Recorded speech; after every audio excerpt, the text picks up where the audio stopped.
जिस किसी बच्चे को भी ये प्रॉब्लम आएगी ना कि सर आइडेंटिटीज याद नहीं हो रही, बस एक चीज का ध्यान रखना, बस ये कि जितने भी क्वेश्चन आप करोगे पहले, जितने भी उसमें जितनी भी आइडेंटिटीज यूज होंगी, सबकी आइडेंटिटी लिख लिख के देखना उसी पर्टिकुलर क्वेश्चन में। इससे होगा क्या, आपको याद हो जाएगी और 100% याद हो जाएगी। मैं मतलब मजाक नहीं कर रहा। वेलकम वेलकम वेलकम गाइस, क्या हाल चाल। तो आज हम लेके आए हैं आपके लिए पोलिनोमियल, जो कि है चैप्टर 2, और ये है हमारी छलांग सीरीज का डे 2। अच्छा, ये जो चैप्टर है ना, इसमें मैं आपको हर चीज कराऊंगा, चाहे वो एनसीईआरटी है, चाहे वो एग्जाम्पलर है, चाहे वो आर एस अग्गर वाला है, मतलब हर चीज करवाऊंगा।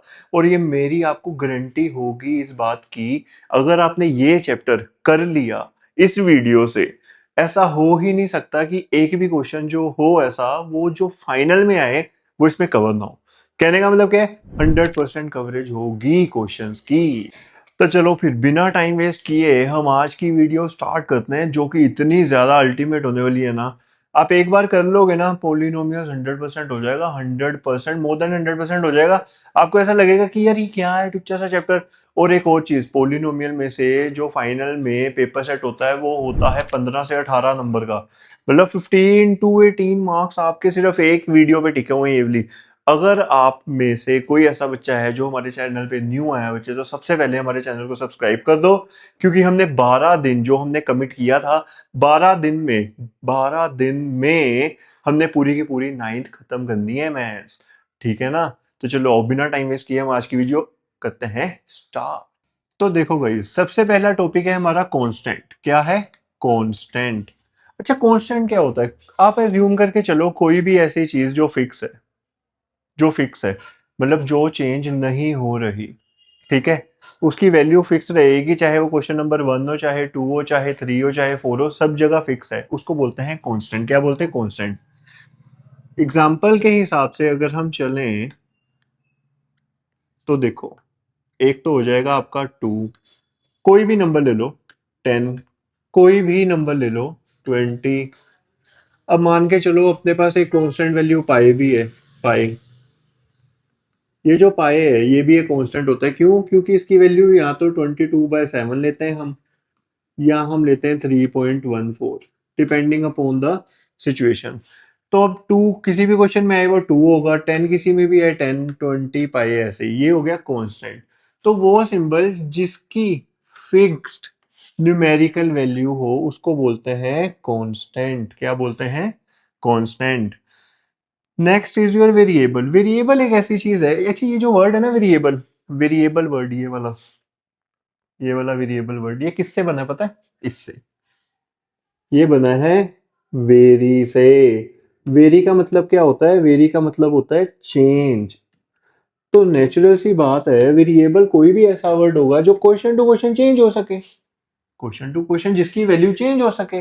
अब हमारे पास इंग्लिश में ए से लेके जेड तक अल्फाबेट्स हैं, ए से लेके जेड तक अल्फाबेट्स हैं। मान के चलते हैं क्वेश्चन नंबर 1 में मैंने बोला ए की वैल्यू 2 है, वही क्वेश्चन नंबर 2 में मैंने आपको बोल दिया कि ए की वैल्यू ना 5 ले लो। क्या ले लो? 5 ले लो। अब ये जो ए है ये हो गया वेरिएबल। क्यों? क्योंकि इसकी वैल्यू चेंज हो रही है डिपेंडिंग अपॉन द क्वेश्चन। तो जिसकी वैल्यू, जो वैल्यू हम असाइन करें, वो अलग अलग न्यूमेरिकल वैल्यू हो। जैसे क्वेश्चन नंबर 1 में 2 है, क्वेश्चन नंबर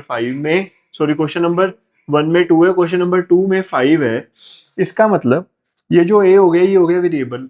अब आपके माइंड में ये आ रहा होगा सर वेरिएबल हम अपनी मर्जी से लेते हैं। देखो, मोस्ट ऑफ द केसेस में ना क्वेश्चन में ही गिवन होता है कि आपने कौन से वेरिएबल की कौन सी वैल्यू लेनी है, तो आपने उसके हिसाब से काम करना है। ठीक है, चलो यहां तक क्लियर हो गया होगा आपको। कांस्टेंट भी पता लग गया, वेरिएबल भी पता लग गया। आगे चलते हैं हम। नेक्स्ट क्या है?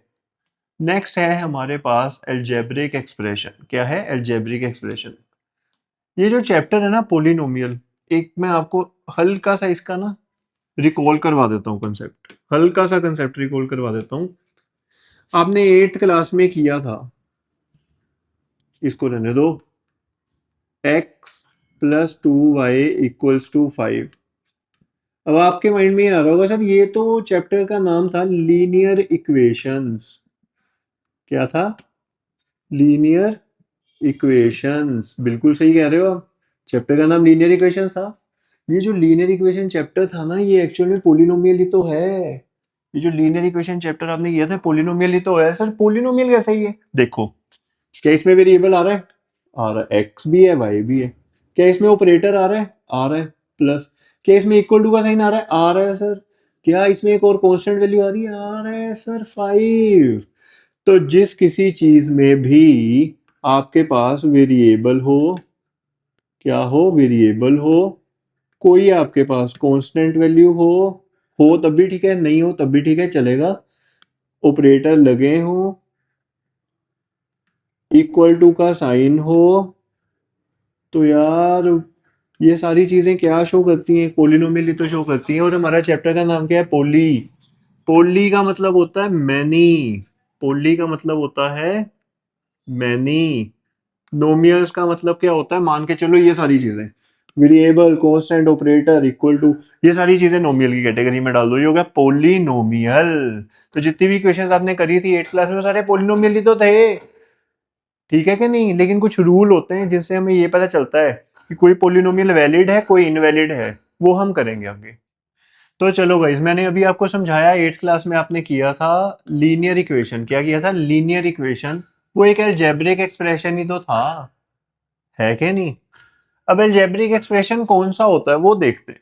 अलजेब्रिक एक्सप्रेशन होता है जिसमें कांस्टेंट हो, जिसमें वेरिएबल हो, जो कनेक्ट हो किसी के साथ या सबके साथ ऑपरेशंस की हेल्प से, plus, minus, divide,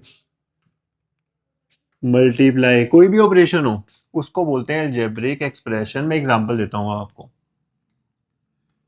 2x plus 5 is equals to 12।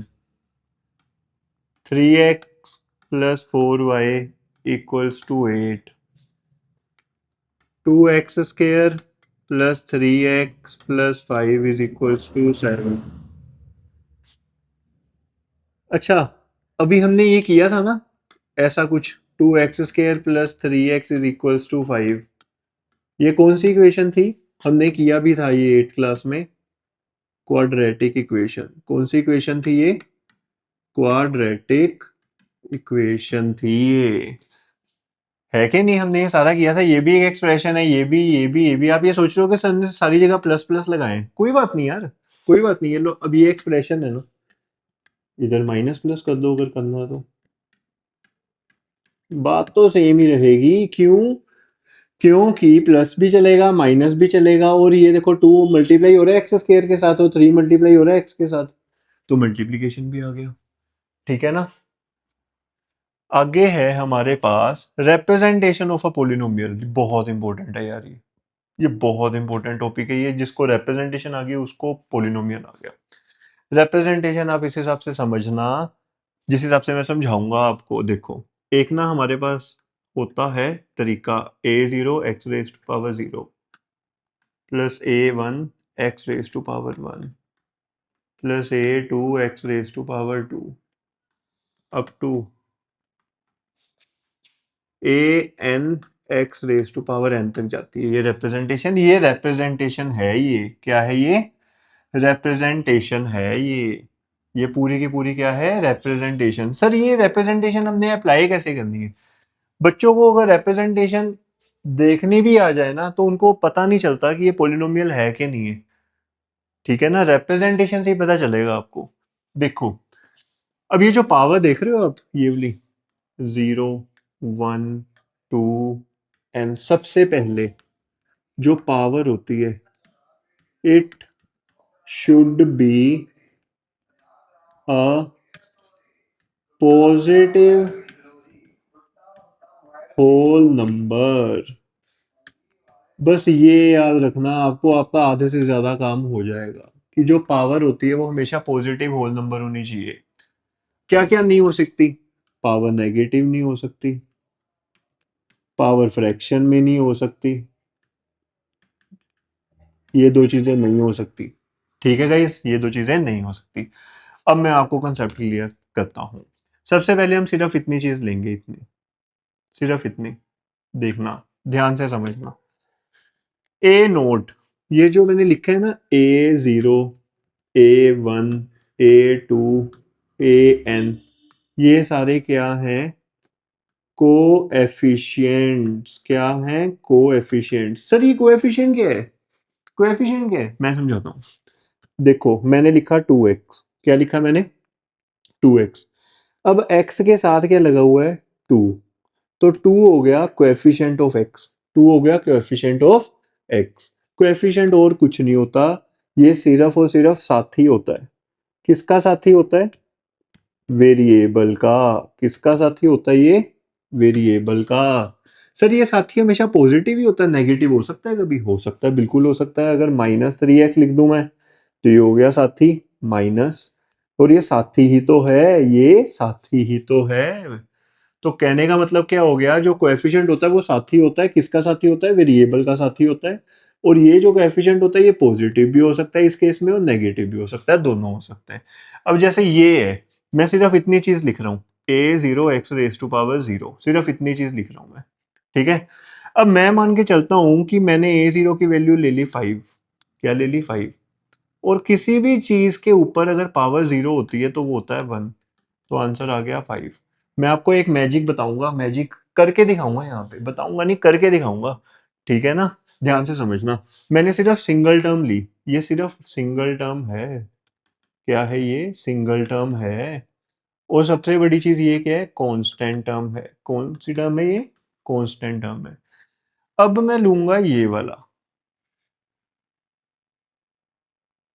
देखो मैंने लिया a1x⁻1। अब ध्यान से समझना, बिल्कुल ध्यान से। मैंने a1 की वैल्यू ले ली 7। क्या ले ली? 7। और x⁻1 को मैं x लिख सकता हूं। तो ये क्या हो जाएगा हमारे पास? 7x। क्या हो जाएगा हमारे पास? 7x। मैंने आपको बोला इन दोनों को ऐड करा दो, इन दोनों को ऐड करा दो। तो ये मेरे पास क्या आ जाएगा? 7x+5। क्या आ जाएगा? 7x+5। देखो ये भी आ गया एक पोलिनोमियल। अब आपके माइंड में ये चल रहा होगा, सर अगर मान लो हम ऐड ना कराएं, वो सिर्फ 5 की बात कर रहे हैं हम, सिर्फ एक कांस्टेंट चीज की, ना उसके साथ कुछ प्लस है ना उसके साथ कुछ माइनस है। हाँ ये भी पोलिनोमियल होगा, लेकिन ये एक स्पेशल पोलिनोमियल होगा जब आपको सिर्फ कांस्टेंट वैल्यू दी हो और पूछा हो कि ये कौन सा पोलिनोमियल है। आप बोलोगे ये कांस्टेंट पोलिनोमियल है। कौन सा पोलिनोमियल है? Constant polynomial. वहीं अगर उसी केस में सिर्फ जीरो दिया और पूछा हो क्या ये पोलिनोमियल है, और अगर ये पोलिनोमियल है तो ये कौन सा पोलिनोमियल है, आप बोलोगे it is a zero polynomial. It is a zero polynomial. ठीक है गाइस, मैंने दो टर्म्स का करके दिखा दिया। थर्ड देखो, a2x⁻2 है। अगर मैं a2 की वैल्यू 11 लूं और एक्स स्क्वायर तो साथ ही रहेगा, तो ये हो जाएगा 11x²। अब मैं तीनों को ऐड कर दूं, तीनों को मैं ऐड कर दूं तो क्या आएगा? 11x² +7x+5 ठीक है। इसको इधर लिख देते हैं, ये तो जीरो था, +5। अब ये जो मेरे पास आया है ना, ये आया है एक पोलिनोमियल, ये भी एक पोलिनोमियल है। और इसी के साथ आपकी जो रिप्रेजेंटेशन ऑफ पोलिनोमियल है, पूरा कंसेप्ट मैंने क्लियर करा दिया आपको।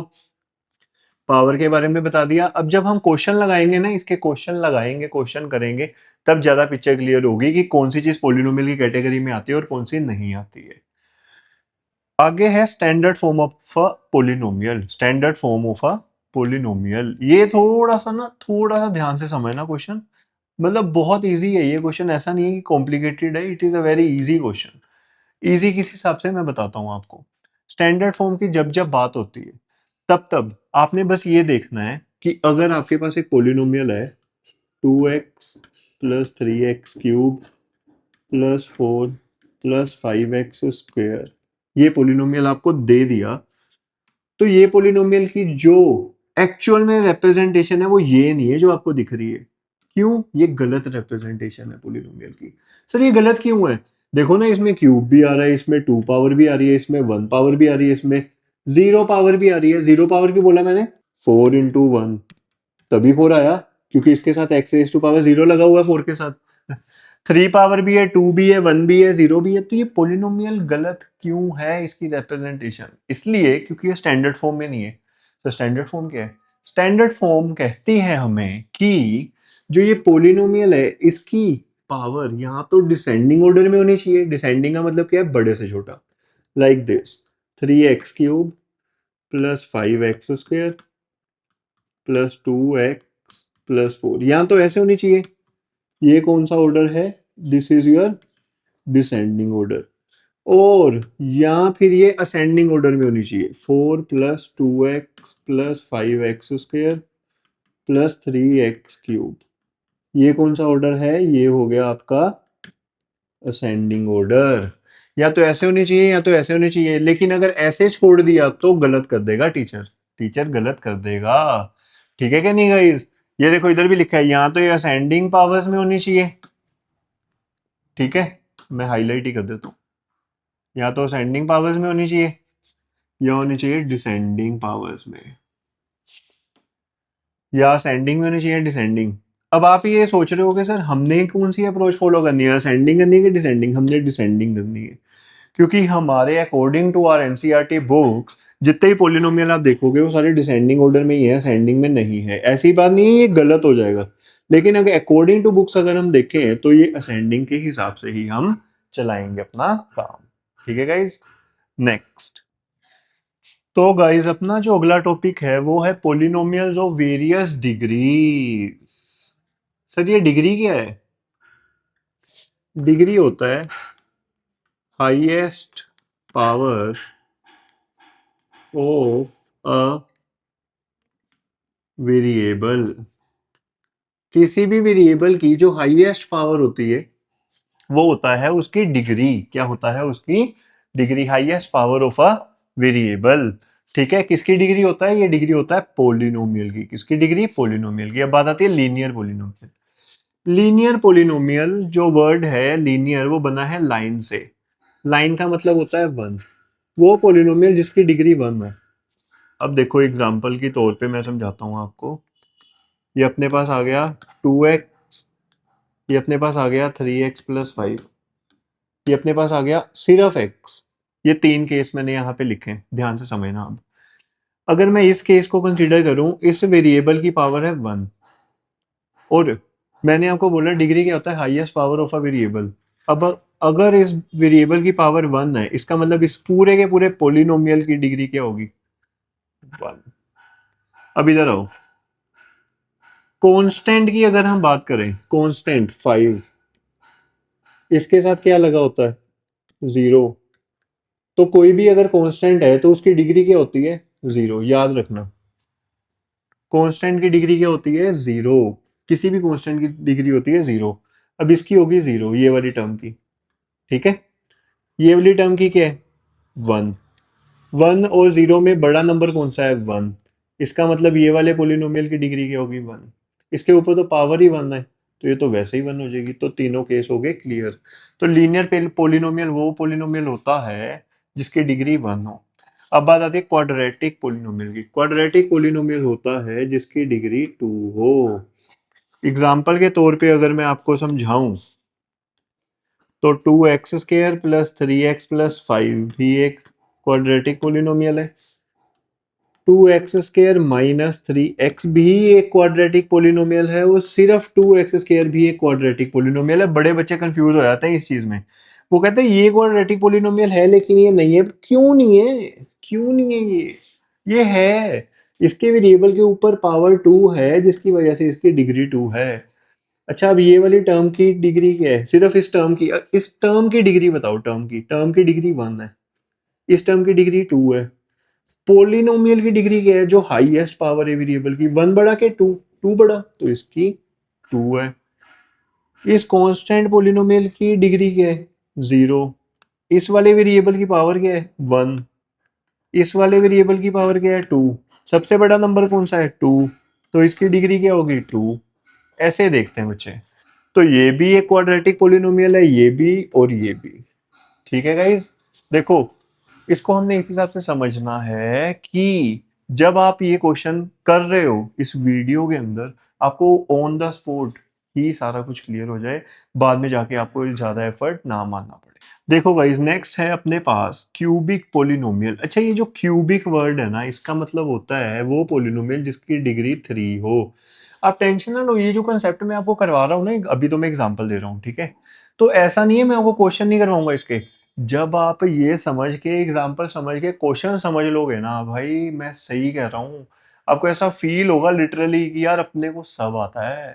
ठीक है, देखो, क्यूबिक पोलिनोमियल वो होता है जिसकी डिग्री 3 हो। अब अगर मैं आपको बोलूं बनाओ क्यूबिक पोलिनोमियल, तो ये लो x cube minus 3x² plus 2x-5 equals to 0। ये हो गया क्यूबिक पोलिनोमियल। क्यों हो गया? इसकी डिग्री क्या है भाई की? 0। इस भाई की डिग्री क्या है? 1। इस भाई की डिग्री क्या है? 2। इसकी डिग्री क्या है? 3। मतलब ये जो पावर है उसको मैं डिग्री क्यों बोल रहा हूँ, आपको ये वाला कंसेप्ट क्लियर हो जाए डिग्री वाला। तो पूरे पोलिनोमियल की डिग्री क्या है? सबसे बड़ा नंबर 3। तो इसकी पोलिनोमियल की डिग्री क्या होगी? 3। वैसे तो ये पावर है ना जो वेरिएबल की, मैंने वही लिखी है नीचे, अगर आप ध्यान से देखो। डिग्री और पावर में कोई फर्क थोड़ी है, बस डिग्री तब हमने वर्ड यूज कर देना है जब पूरे पोलिनोमियल को कंसीडर करें डिग्री वाइज, और सबसे हाईएस्ट पावर जो होगी वो हो जाएगी उसकी डिग्री। आगे है बाय क्वाड्रेटिक। क्वाड्रेटिक डिग्री होती है 2। बाय का मतलब भी होता है 2। तो इनको आपस में मल्टीप्लाई करा दो, ये हो गया 4। तो कोई भी ऐसा एक पोलिनोमियल जिसकी पावर हाईएस्ट वेरिएबल की 4 हो। अच्छा, कमेंट में लिख के बताओगे? मैं कोई कमेंट में लिख के बताओगे फटाफट? कमेंट में लिख के बताओगे ये कौन सा है, कौन सा आएगा? कोई भी बच्चा। वैसे तो ये भी एक बाई क्वाड्रेटिक ही है, ये भी एक बाई क्वाड्रेटिक है, ये भी एक बाई क्वाड्रेटिक है। ये सारे बाई क्वाड्रेटिक ही हैं क्योंकि इसमें हाईएस्ट पावर जो है वो है 4। तो ये हो गया, काम हो गया खत्म, डिग्री का कंसेप्ट हो गया क्लियर। नेक्स्ट है, अगर हम नंबर ऑफ टर्म्स देखें, क्या देखें? Number of terms. सबसे पहले ना एक छोटा सा कंसेप्ट समझना पड़ेगा आपको इसके लिए। जब मैं टर्म्स की बात करूंगा ना, टर्म्स की, तो मैं लिखूंगा terms are separated by plus और माइनस ऑपरेटर। बस ये चीज, कि जो टर्म्स है वो सेपरेट होती हैं प्लस या माइनस ऑपरेटर से। सर क्या मल्टीप्लाई या डिवाइड से सेपरेट होती है? नहीं होती। ये टर्म सेपरेट नहीं होती, टर्म सेपरेट नहीं होती मल्टीप्लाई और डिवाइड के साथ। सर एक एग्जांपल दो, देख ले, देख लो। अगर मैं बोलूं 2x प्लस 3y है, और अगर मैं बोलूं 2x इंटू 3y है, अब मजे की चीज समझना है यहाँ पे क्या है। ये जो 2x और 3y इसके बीच में प्लस साइन आ रहा है, इसका मतलब ये होगी टू टर्म्स। टू टर्म्स के लिए क्या यूज करते हैं वो तो चलो मैं आपको इधर बताऊंगा ही, पहले ये कंसेप्ट समझ लो। इधर 2x और 3y के बीच में आ रहा है मल्टीप्लाई का साइन, ये एक टर्म ही है, क्योंकि टर्म्स जो है वो मल्टीप्लाई या डिवाइड के साथ सेपरेट नहीं होती। ये कंसेप्ट समझाना था। अब आ जाओ इधर। मोनोमियल में मोनो, मोनो का मतलब होता है वन टर्म। तो मोनोमियल कौन सा पोलिनोमियल होता है? मोनोमियल जिसमें एक टर्म हो, जैसे कि 2x 3y 4z, या फिर ये भी मोनोमियल ही है एक। ठीक है, ये भी एक मोनोमियल ही है। बायनोमियल, बाय मतलब टू टर्म्स, बाय मतलब टू टर्म्स, जैसे कि 2x प्लस 3y 4z-5, ये भी दो टर्म है, ये भी दो टर्म्स है। ट्राई मतलब कि थ्री टर्म्स, थ्री टर्म्स। तो होगा क्या? 2x प्लस 3y प्लस 5, ये हो गया ट्राइनोमियल। ये देखो, एक टर्म, दो टर्म, तीन टर्म। और 2x² plus 3x plus 4y, ये भी, ये भी और ये भी तीन टर्म है। कांस्टेंट पोलिनोमियल वो होता है जिसमें सिर्फ कांस्टेंट हो। मैंने आपको पहले ही बता दिया था ये जब करवाया था। कांस्टेंट हो जिसमें क्या हो? सिर्फ constant, only only only constant. जैसे कि 2 5 10 पाए, ये कांस्टेंट पोलिनोमियल सारे अकेले अकेले। जीरो पोलिनोमियल कौन सा होता है? जीरो को ही जीरो पोलिनोमियल बोल देते हैं, जिसमें जीरो ही हो, सिर्फ सिर्फ सिर्फ जीरो हो। ठीक है गाइस, देखो अब बात आती है, रूल समझने बहुत इंपॉर्टेंट है। पोलिनोमियल के। अगर हम इसकी बात करें तो ध्यान से समझना, इसमें कितने टर्म्स हैं? फटाफट बताओ कमेंट में लिख के, फटाफट जो बच्चे वीडियो देख रहे हैं फटाफट कमेंट में लिख के बताओ कितने टर्म्स हैं। यार लेजीनेस ना दिखाया करो मेरे को, फटाफट लिख के बताओ। इसमें 3 टर्म्स है। कितने टर्म्स हैं? 3 टर्म्स है। बट क्या ये पोलिनोमियल है? देख लेते हैं। देखो, जो ये वाली टर्म है इसकी, ये वाली टर्म, इसको थोड़ा सा छोटा करते हैं, इसका साइज बहुत ज्यादा है।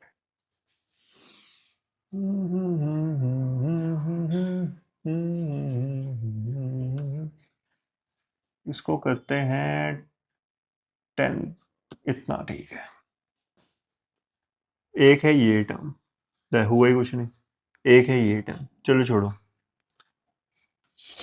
अगर हम इस टर्म की बात करें तो ये तो ठीक है, जेड स्क्वेयर ये वैलिड है। अगर हम इसकी बात करें 5/z², तो जेड स्क्वेयर को मैं ऐसे लिख सकता हूँ 5 × z⁻², क्योंकि ये वाली चीज जब ऊपर जाएगी तो इसकी पावर माइनस में नहीं हो जाएगी -2, जैसे कि मैंने लिखा हुआ है यहाँ पे। जब ये चीज ऊपर जाएगी इसकी पावर क्या हो जाएगी? -2 ही हो जाएगी। तो ये क्या हो जाएगा? 5z⁻²। अब मैंने आपको बोला था कि जो पावर है वो हमेशा पॉजिटिव होल नंबर होने चाहिए। अगर पावर नेगेटिव हुई या फ्रैक्शन में हुई तो वो पोलिनोमियल नहीं कहलाएगा। तो बस वही कंसेप्ट है, देख लो यहाँ पे क्या आ गई, पावर आ गई नेगेटिव। ठीक है, therefore it is not a polynomial. ये पोलिनोमियल नहीं है। ठीक है, ठीक है गाइस, अब इसको देखते हैं। इसको मैं ऐसे लिख सकता हूँ, इसकी भी पावर नेगेटिव में आएगी। क्यों आएगी पावर नेगेटिव में? इसके ऊपर 1 है, जो 1 ऊपर जाएगा वो क्या हो जाएगा? -1। तो ये भी अगेन नोट अ पोलिनोमियल हो जाएगा। क्या हो जाएगा? नोट अ पोलिनोमियल। अच्छा, किसकी पावर पॉजिटिव होल नंबर होनी चाहिए? हमेशा याद रखना, वेरिएबल की। अगर किसी चीज की पावर मैटर करती है, किसी भी चीज की पावर अगर मैटर करती है तो वो वेरिएबल ही है।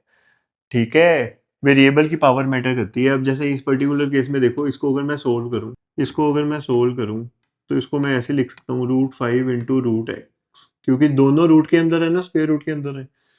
और आपको ये चीज पता होनी चाहिए, जब मैं इसको पावर की फॉर्म में लिखूं तो ये होता है 1/2। क्या होता है? 1/2।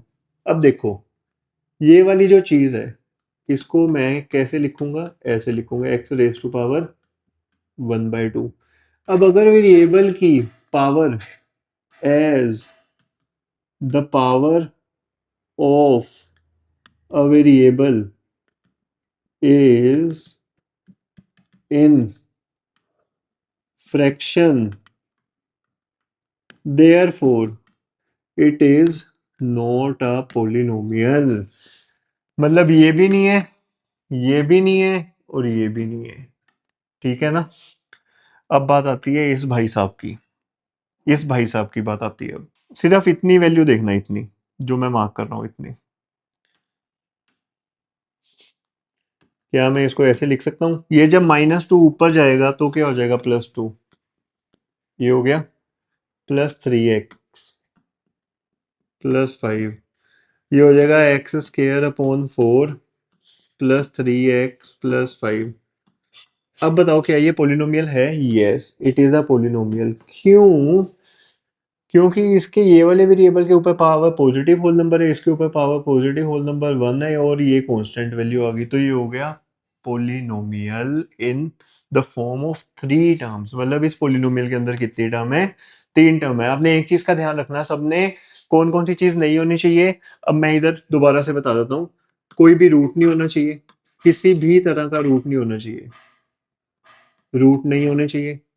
वेरिएबल जो है वो डिनोमिनेटर में नहीं होना चाहिए, और अगर डिनोमिनेटर में है तो उसकी पावर नेगेटिव होगी तो माना जाएगा वो पोलिनोमियल है। क्योंकि मान के चलो आप ये चीज कि अगर आपके पास 1/x⁻⁻4 है तो ये x⁻⁴ हो जाएगा।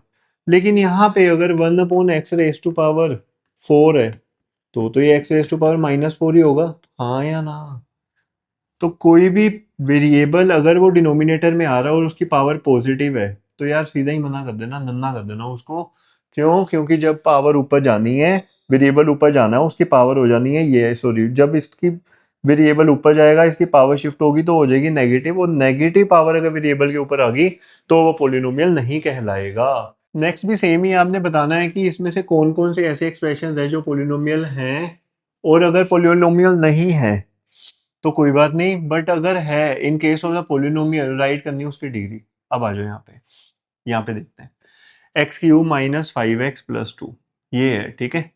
अच्छा, क्या ये पॉलिनोमियल है? देखो, इस वेरिएबल की पावर क्या है? Positive whole number. इस वेरिएबल की पावर क्या है? 1। तो yes, it is a polynomial, और इसकी डिग्री क्या है? कांस्टेंट के साथ तो x रेज टू पावर 0 लगा होता है, हाईएस्ट पावर 3 है, तो इसकी जो डिग्री है क्या है? वो भी 3। और 3 किसके लिए यूज होता है? क्यूबिक के लिए। किसके लिए यूज होता है? क्यूबिक के लिए। इधर आ जाओ। इस वाले वेरिएबल की पावर देखो क्या है? Positive whole number. इस वाले वेरिएबल की पावर 1 है। ये रूट में चलेगा? बड़े बच्चे कंफ्यूज हो जाते हैं, सर स्क्वायर रूट आपने पीछे मना किया था, ये देखो, आपने सर यहाँ पे स्क्वायर रूट मना किया। मैंने स्क्वायर रूट मना किया वेरिएबल के ऊपर, नंबर के ऊपर थोड़ी। ये तो नंबर है 5, इसको स्क्वायर रूट चला दो इसका, तो ये क्या हो जाएगा? Yes, it is a polynomial. और इसकी जो डिग्री हो जाएगी क्या हो जाएगी? वो हो जाएगी 2, और 2 किसके लिए यूज होता है? क्वाड्रेटिक के लिए। ये मैं साथ साथ पता क्यों लिख रहा हूँ? ताकि आपको याद हो जाए, आपके बेनिफिट के लिए। अब इधर देखो, रूट आया वेरिएबल के ऊपर। जब वेरिएबल के ऊपर रूट आ गया तो आंसर इज नो। अब ये तो है ही कांस्टेंट पोलिनोमियल, तो इट इज यस, और इसकी जो डिग्री हो जाएगी वो हो जाएगी 0। एक चीज और हमने यहां पे किया था, एक मिनट, किधर गया वो? एक मिनट, हाँ ये रहा, जीरो पोलिनोमियल। जीरो पोलिनोमियल की जो डिग्री होती है ना, अगर पेपर में क्वेश्चन आए what is the degree of zero polynomial, तो आपने लिखना है नॉट डिफाइंड। हम जीरो पोलिनोमियल की डिग्री को क्योंकि डिफाइन कर ही नहीं सकते। यहाँ पे स्टार लगा रहा हूँ, बहुत इंपॉर्टेंट क्वेश्चन है, आता है एमसीक्यू में, that degree of zero polynomial is always not defined. चलो आगे, साथी का क्वेश्चन आ गया। किसका क्वेश्चन आ गया? साथी। सर साथी कोएफिशिएंट ही है भाई साहब, कोएफिशिएंट ही है साथी। अब वो कह रहे हैं कोएफिशिएंट बताओ एक्स स्क्वायर के। अच्छा, अगर उसने पूछा एक्स स्क्वायर क्या है ना, तो ज्यादा आइंस्टाइन बनने की जरूरत नहीं है किसी भी बच्चे को। बच्चे बहुत सारे ऐसे मैंने एलियन देखे हैं, पूछा एक्स स्क्वायर क्या होता है, लिख के एक्स का आ जाता है। ठीक है ना, आपने ये काम नहीं करना। अगर एक्स स्क्वायर का पूछा है ना, तो सबसे पहले पोलिनोमियल में ढूंढो एक्स स्क्वायर की वाली कौन सी टर्म है, टर्म के हिसाब से करो फिर, ठीक है। अब जैसे ये पोलिनोमियल है, इसमें टर्म कहाँ आ रही है? ये रही। इसका कोएफिशिएंट क्या हो जाएगा? +1, क्योंकि इसके साथ कुछ नहीं है तो 1 आएगा। सेकंड पार्ट ये रहा, इसका कोएफिशिएंट क्या है एक्स स्क्वायर का? कुछ नहीं है तो 1 आएगा, लेकिन माइनस भी तो चलता ही है, तो आंसर इज -1। अच्छा यार, ये ना बहुत सारे बच्चे ये मिस्टेक कर देते हैं, वो कहते हैं सर इसमें एक्स स्क्वायर ही नहीं है, इसमें एक्स स्क्वायर ही नहीं है, जाओ हमने नहीं करना, हम नहीं कर सकते, क्वेश्चन गलत है, टीचर को बताएंगे जरा। ऐसा कुछ नहीं है, ऐसा कुछ नहीं है। इस एक्स को पहले इस पूरे के साथ मल्टीप्लाई कराओ, अब इस -1 को इसके साथ मल्टीप्लाई कराओ, ये हो जाएगा 3x²। डिस्ट्रीब्यूटिव प्रॉपर्टी लगा रहा हूँ, फिर x इंटू -4, -4 है, -1 इंटू 3x, -3x, -1 इंटू -4 +4, ये हो जाएगा 3x² -7x +4। ये हो गया अपना काम खत्म। अब देखो, आ गया ना x² वाली टर्म, तो मेरे को बताओ इसका कोएफिशिएंट क्या है? 3 आ गया, और आप कह रहे थे सर है ही नहीं जो बच्चे कह रहे थे। अच्छा, ये रही टर्म, x² का साथी कौन है? π/2, तो इसका आंसर क्या आ गया? π/2। इसी के साथ अपना को जो कोएफिशिएंट, मतलब साथी वाला जो कंसेप्ट था वो हो गया खत्म। साथी पॉजिटिव भी हो सकता है, देखो हर तरह के फ्रेंड होते हैं, पॉजिटिव भी होते हैं, नेगेटिव भी होते हैं। नेगेटिव घाटा कराने के लिए आते हैं जिंदगी में, और पॉजिटिव ग्रोथ करवाने के लिए आते हैं जिंदगी में, है कि नहीं? होते तो सबकी लाइफ में सारी तरह के फ्रेंड्स ही है ना। तो ये तो आपने देखना है कि जो नेगेटिव वाला बंदा है उससे नुकसान ना होने देना अपना, ठीक है। एडवाइस ऑफ द डे हो गई। नेक्स्ट, वो कह रहा है राइट करो degree of each of the following. लिख देते हैं डिग्री का क्या है। हाईएस्ट हाईएस्ट हाईएस्ट ये रही, डिग्री इज 3, 3 मीन्स क्यूबिक, इसकी डिग्री क्या है 2, 2 मीन्स क्वाड्रेटिक। अच्छा, इसकी डिग्री सीधी नहीं लिख सकते आप, क्यों? क्योंकि फिर वही पंगा है, बहुत सारे बच्चे 3 लिख के आ जाएंगे, लेकिन मैं बार बार बोल रहा हूँ गलत हो जाएगा, गलत हो जाएगा, गलत हो जाएगा। क्यों? ये एक ही टर्म है, बस उसने क्या किया हुआ है, ब्रैकेट की फॉर्म में लिखा हुआ है। RS अग्रवाल यहाँ एग्जाम्पलर का क्वेश्चन है ये, जो क्वेश्चन आपको एनसीईआरटी में नहीं ना दिख रहे, मतलब वो यहाँ तो एनसीईआरटी एग्जाम्पलर से उठाए हैं मैंने, यहाँ RS अग्रवाल से उठाए हैं, यहाँ PYQs है। मोस्ट ऑफ द टाइम ये सारे PYQ क्वेश्चन है, प्रीवियस ईयर क्वेश्चन ही है जो आए हुए हैं पेपर में भाई साहब, इसका इस चीज का ध्यान रखना। अब PYQ क्वेश्चन करके जाना, मैं लिख के देता हूँ, आपके नंबर आने से कोई नहीं रोक सकता।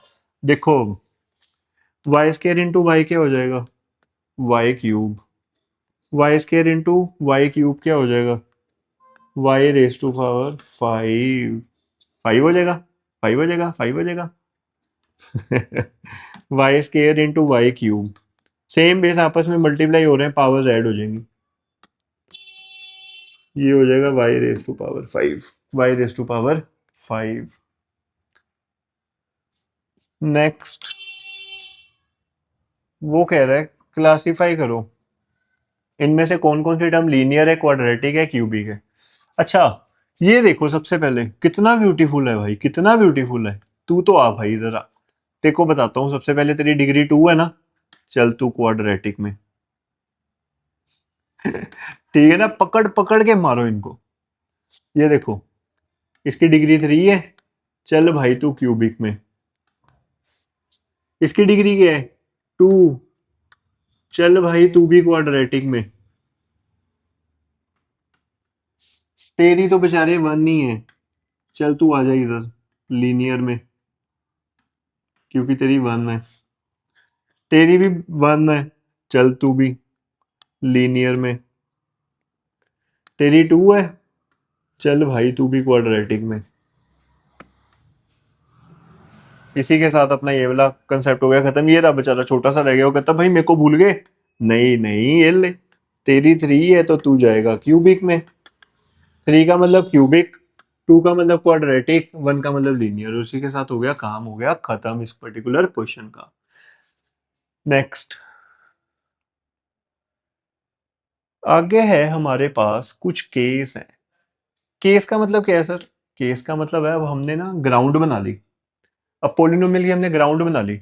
हमें पता लग गया नंबर ऑफ टर्म्स का, हमें पता लग गया कांस्टेंट का, हमें पता लग गया वेरिएबल का, हमें पता लग गया उसके बाद डिग्री का। जब हमें ये 4 चीजें पता लग गई, अब हमारा ग्राउंड क्लियर हो गया पोलिनोमियल का। अब पहले फ्लोर की तरफ बढ़ना है, टक टक टक टक टक, पहले फ्लोर की तरफ, फर्स्ट फ्लोर आ जाओ।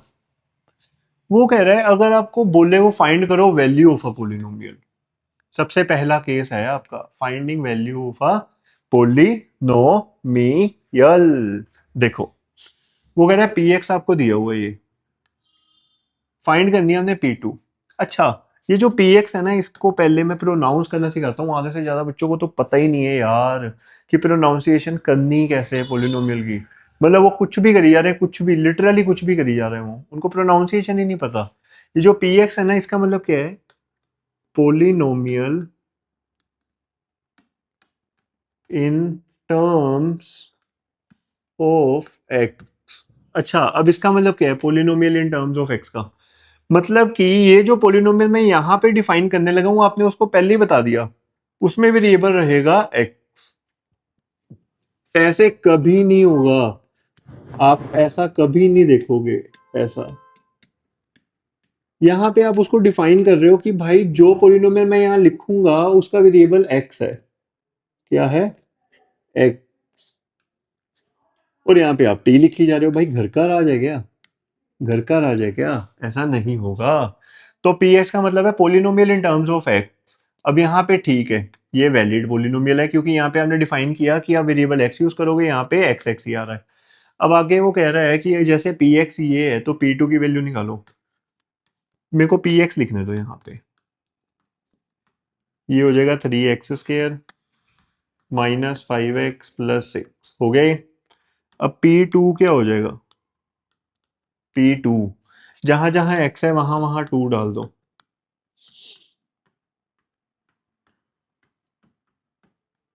ये हो गया। मैंने क्यों डाला देखो, खुद देख लो। इतनी चीज को इक्वेट करो आप, कर दिया। अब इतनी चीज को इक्वेट करो, जहां टू था वहां एक्स ही आ रहा है, जहां एक्स है वहां टू आ रहा है, जहां एक्स है वहां टू आ रहा है। तो जहां जहां जहां जहां एक्स है वहां वहां टू डाल दिया मैंने। ये चीज का ध्यान रखना आपने।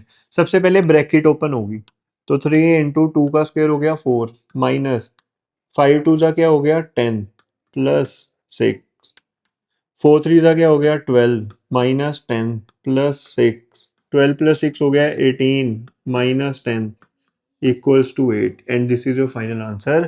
केस वन क्लियर हो गया, finding value of a polynomial. ठीक है, next case number two. Case two में we have to check for zero of polynomial. अच्छा, ये जीरो ऑफ पोलिनोमियल क्या है सर? ये क्या मतलब चक्कर क्या है भाई इसका जीरो का? मान के चलो आपको मैंने एक पोलिनोमियल दिया x+2, और मैंने ये भी लिखा x is equals to -2 is a zero of the polynomial. इसका मतलब क्या है सर? इसका मतलब है -2 को जरा x की जगह पुट करके देखना क्या आया। ओ भाई भाई भाई, जीरो आ गया। इसका मतलब जीरो ऑफ पोलिनोमियल और कुछ नहीं है, बस एक वैल्यू है उस वेरिएबल की जिसको पुट करके पूरा का पूरा पोलिनोमियल जीरो हो जाए। मतलब कि x is equal to -2 zero क्यों हुआ पोलिनोमियल का? क्योंकि मैंने वेरिएबल की जगह जब -2 डाला तो पूरा पोलिनोमियल जीरो हो गया, और ये तो उसका नाम पड़ गया फिर जीरो ऑफ पोलिनोमियल।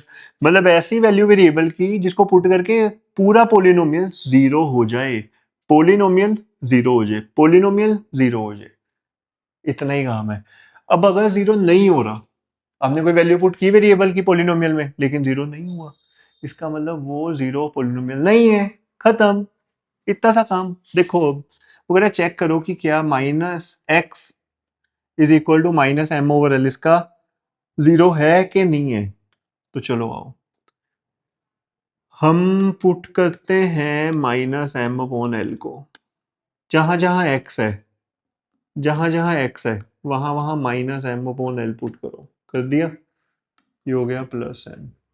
अब देखो l into -m/l plus m, l के साथ l कट गया, -m+m, ये आ गया जीरो। ओ हो, अगर जीरो आ गया इसका मतलब yes, x is equal to -m/l is a zero of polynomial. खत्म काम। अगर ये जीरो ना आता यहाँ पे तो मैं लिख देता यहाँ पे सीधा नो है भाई, लेकिन इस केस में तो ये यस है, और ये हो गया case two. Next case three. पहले हमने क्या किया, पहले हमने वैल्यू फाइंड की केस वन में, फिर हमने चेकिंग की। केस थ्री में हमने जीरो ऑफ पोलिनोमियल की वैल्यू खुद से फाइंड करनी है। जब कभी भी आपको ये बोले ना जीरो ऑफ पोलिनोमियल की वैल्यू फाइंड करने का, किसी भी क्वेश्चन में आए, आगे बहुत सारे क्वेश्चन करेंगे हम ऐसे, कभी भी आप यहां पे आके खड़े हो जाओ जहां आपको निकालना पड़े किसी भी पोलिनोमियल का जीरो, आपने क्या करना है, उस पूरे पोलिनोमियल को इक्वल टू जीरो कर देना है। जो वेरिएबल की वैल्यू आएगी वो आपका जीरो हो जाएगा। बस पूरे पोलिनोमियल को इक्वल टू जीरो करो, जो वेरिएबल की वैल्यू आई वो आ गया आपका जीरो। देखो इसका जीरो फाइंड करना है, हम कर लेते हैं let p x is equal to zero.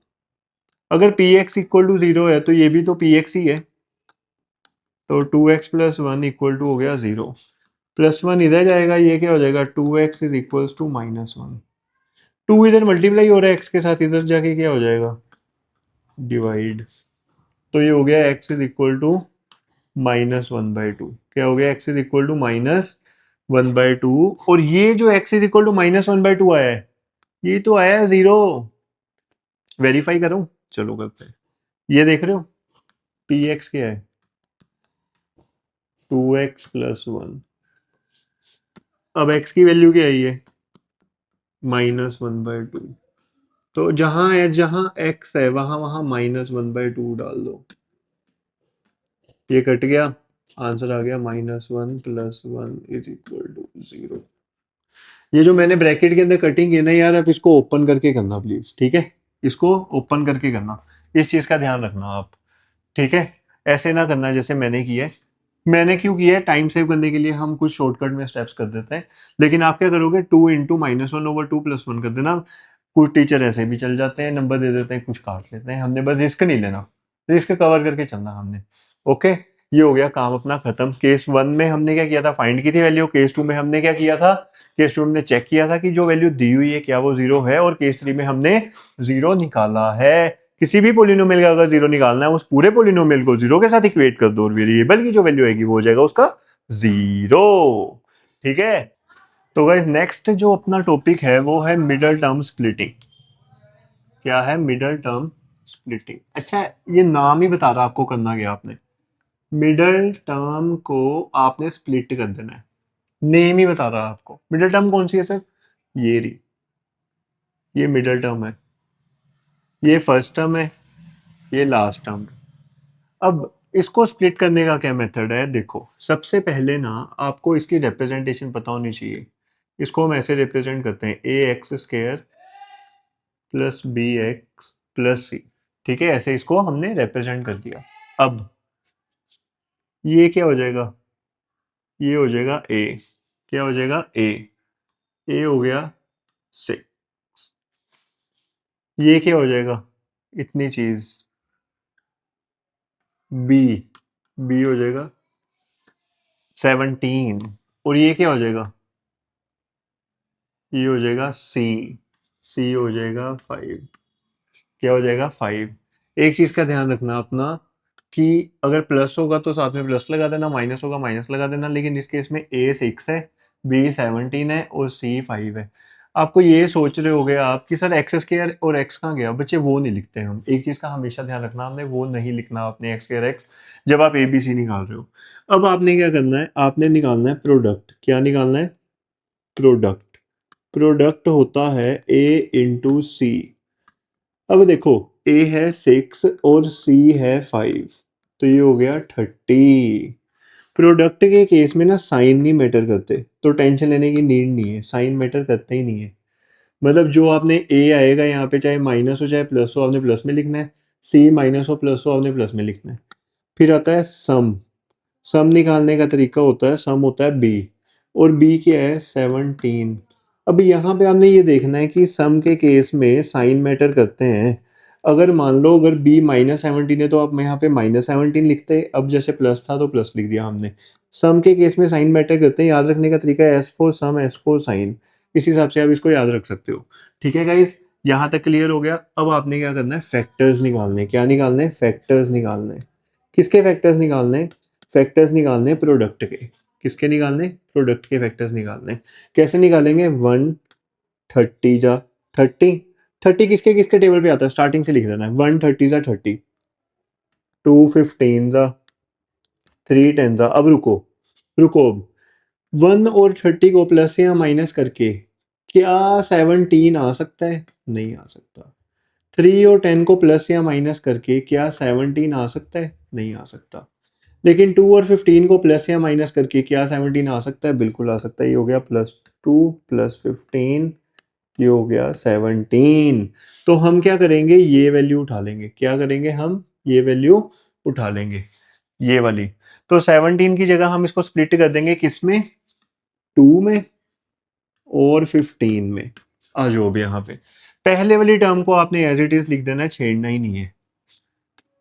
Last वाली टर्म को आपने एज इट इज लिख देना है, छेड़ना ही नहीं है। अब ये जो 17 था जिसको आपने तोड़ा 2 +2 और +15 में, उसको आप लिखो +2x²। ओ सॉरी, x² लिख दिया, x आएगा। जो वेरिएबल 17 के साथ है वही आएगा दोनों के साथ। ठीक है, ये हो गया 2x + 15x। अब आपने करना है, इन दोनों में से क्या कॉमन आएगा। इन दोनों टर्म्स में से क्या कॉमन ले सकते हो, आप ले सकते हो 2x कॉमन। अंदर क्या बचेगा, 2 3 जा 6। ठीक है, 2 3 जा 6, तो 3 लिख दिया। x² में से एक x मैंने यहाँ पे बाहर ले लिया, अंदर बचा एक x प्लस, ये तो पूरी चीज ही मैंने बाहर ली हुई है, तो ये आ गया 1। ऐसे ही इन दोनों में से कॉमन क्या आएगा, 5। अंदर क्या बचेगा, 5 के टेबल पे 15 किस पे आता है, 3 पे, लिख दिया।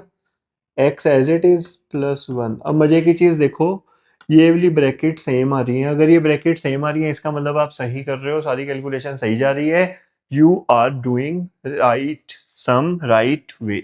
ओके, नाउ इस पूरे में और इस पूरे में कॉमन क्या आएगा, you have to take this out, 3x+1। Now when you are taking 3x+1 out, जब आपने बाहर ले लिया 3x+1 इस पूरी टर्म में से, तो अंदर बचा ये चुन्नू सा 2x, इसको लिख दो। जब आप इस पूरी टर्म में से 3x+1 बाहर ले रहे हो तो अंदर क्या बचेगा, ये चुन्नू सा +5, इसको लिख दो। और ये हो गया आपका फाइनल आंसर, ये हो गया आपका फाइनल आंसर। इसी के साथ ये टॉपिक हो गया खत्म, ये टॉपिक क्या हो गया, खत्म हो गया गाइस। नेक्स्ट क्वेश्चन देखो गाइस, वो क्या कह रहा है, फैक्टर्स और मिडिल टर्म स्प्लिटिंग के बेसिस के ऊपर ये क्वेश्चन है। वो कह रहा है चेक करो कि क्या x+2 इसका फैक्टर है। बच्चे एक चीज का हमें ध्यान रखना है, यहाँ पे जहां पे ये लिखा है ना फैक्टर नेम, इसकी जगह डिविजिबल भी आ सकता है पेपर में, ठीक है, इसकी जगह मल्टीपल भी आ सकता है, दोनों चीजें आ सकती हैं, डिविजिबल भी आ सकता है और मल्टीपल भी आ सकता है, तो आपने कंफ्यूज नहीं होना। अब करना कैसे है ये देखो, इसको हम मान लेते हैं कि ये एफ एक्स है, इसको हम मान लेते हैं कि ये जी एक्स है। उधर नहीं जा रहा मैं अभी, इसको इसको रोको अभी, इतनी चीज को पहले ये दो चीजें समझो अच्छे से। इसको मैंने मान लिया एफ एक्स, इसको मान लिया जी एक्स। अब मैंने क्या करना है, आई एम फाइंडिंग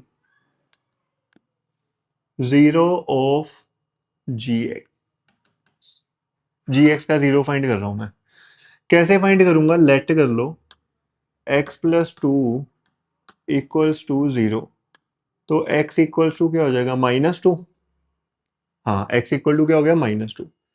अब ये -2 को पुट कर दो यहाँ पे, जहाँ पे एफ एक्स दिया हुआ है, जहां जहां x है वहां वहां -2 पुट कर दो। तो चलो करें, पहले x³ है, इसको ऐसे लिखना है, तो ये हो जाएगा -2 का क्यूब, ये हो जाएगा 3 -2 का स्क्वायर, ये हो जाएगा 5, ये हो जाएगा -2, ये हो जाएगा 6। अब देखो -2 का क्यूब क्या हो गया, -8, -2 का स्क्वायर क्या हो गया, +4, ये 5 इंटू -2 क्या हो गया, -10 +6, ये हो गया -8 +4 3 सा क्या हो गया, 12 -10 +6। अब 12 +6 क्या हो गया, 18, 18 -18 क्या हो गया, 0, 0 आ गया। अगर 0 आ गया इसका मतलब ये हो गया that f x g x is a factor of f x, खत्म काम। अब बात आती है, वो कहता है ये भी चेक करो कि क्या ये इसका फैक्टर है। बिल्कुल सेम रूल लगा देना, इसको एच एक्स मान लेते हैं, क्या मान लेते हैं, एच एक्स। इसी के साथ ये क्वेश्चन हो जाएगा खत्म। तो गाइस नेक्स्ट क्वेश्चन में वो कह रहा है फाइंड द वैल्यू ऑफ के अगर x-1 फैक्टर है इसका, इसमें दिया हुआ है फैक्टर, फैक्टर की जगह मल्टीपल वर्ड भी आ सकता है, डिविजिबल भी आ सकता है, ठीक है, दोनों आ सकते हैं, ध्यान में रखना, मल्टीपल भी आ सकता है, डिविजिबल भी आ सकता है। अब देखो करना क्या, आपने इसको हम मान लेते हैं एफ एक्स और इसको हम मान लेते हैं जी एक्स। सबसे पहले हम जीरो निकालेंगे, जीरो ऑफ जी एक्स क्या आएगा, zero of g x, x-1 को जीरो के साथ इक्वेट कर देंगे, x की वैल्यू क्या आ जाएगी, 1, ये आ गया जीरो ऑफ जी एक्स, क्या आ गया, जीरो ऑफ जी एक्स। अब ये जो zero of g x, x equal to 1 आया, इसको एफ एक्स में पुट कर देते हैं, जहां जहां x है वहां वहां 1 पुट कर देते हैं,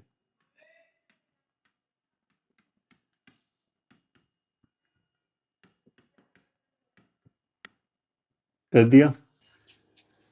देखो इसमें ना आपको पूछ रहा नहीं है वो कि फैक्टर है कि नहीं है, इसमें उसने दिया हुआ है कि ये फैक्टर है। इसका मतलब पता क्या है, इसका मतलब ये है कि जब आप ये x is equal to 1 f x में पुट करोगे पूरे में, तो आपने इक्वल टू 0 करना है। अब प्लस का 3 इंटू 1, -4 प्लस के इक्वल्स टू 0। ये हो जाएगा 4 प्लस 3 -4 प्लस के इक्वल टू 0। अब +4 -4 कट गया, के की वैल्यू क्या आ गई -3, क्योंकि +3 इधर जाके क्या हो जाएगा -3, और आपने के की वैल्यू तो निकालनी थी। इसी के साथ क्वेश्चन हो गया खत्म। ठीक है guys, next is your remainder theorem. Remainder theorem में वो क्या कह रहा है, देखो वो कह रहा है आपने क्या करना है, फाइंड करना है रिमाइंडर जब ये पूरा पोलिनोमियल डिवाइड होगा इसके साथ। लॉन्ग डिवीजन करने की नीड नहीं होती ऐसे क्वेश्चंस में। ऐसे क्वेश्चन में लॉन्ग डिवीजन करने की नीड नहीं होती, चाहे रिमाइंडर थ्योरम हो। इसको ना कहीं कहीं आप पढ़ोगे फैक्टर थ्योरम भी बोलते हैं। ठीक है, factor theorem remainder theorem concept same है, कंसेप्ट डिफरेंट नहीं होगा गाइस। ठीक है, देखो ये हो गया जी एक्स दिया हुआ है आपको।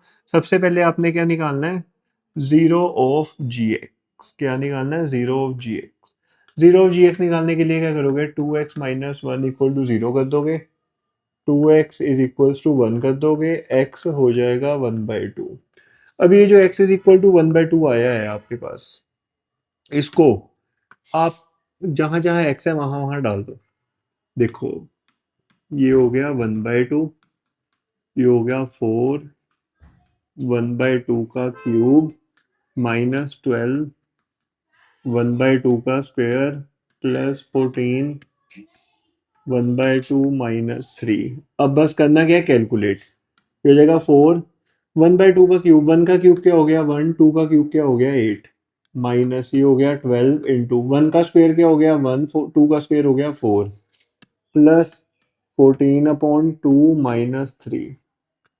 अब देखो ये हो गया 4 2 ज़ा 8, ये हो गया 1/2, माइनस ये हो गया 4 3 ज़ा 12, क्या हो गया 3, ये हो गया 2 7 ज़ा, ये हो गया +7 -3। अब देखो एलसीएम ले लो, इसके नीचे 1, इसके नीचे 1, इसके नीचे 1, पूरे का एलसीएम क्या हो जाएगा 2।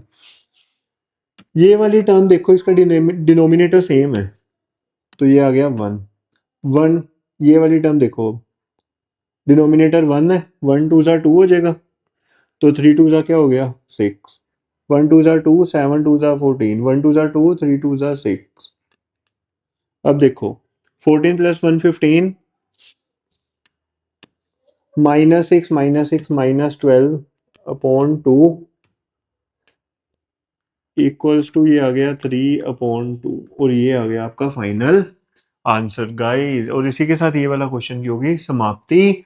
आगे हम चलते हैं और देखते हैं कि आइडेंटिटीज वाला हिस्सा जो है, आइडेंटिटी वाला जो पार्ट है, उसको कैसे ग्रिप करें हम। तो गाइस अब आती है आइडेंटिटीज। आइडेंटिटीज में सबसे पहली आइडेंटिटी है ये वाली। ठीक है, अब इसको करना कैसे, हमने सबसे पहले ये देखना है। ये चीज देख रहे हो आप, x+3 मेरे को एक बात बताओ, a मल्टीप्लाइड बाई a क्या होता है, ए स्क्वायर, है कि नहीं। a मल्टीप्लाइड बाई a क्या होता है, a स्क्वायर। ऐसे ही x+3 मल्टीप्लाइड बाई x+3 क्या हो जाएगा, x+3 का होल स्क्वायर, ये हो जाएगा x+3 का होल स्क्वायर।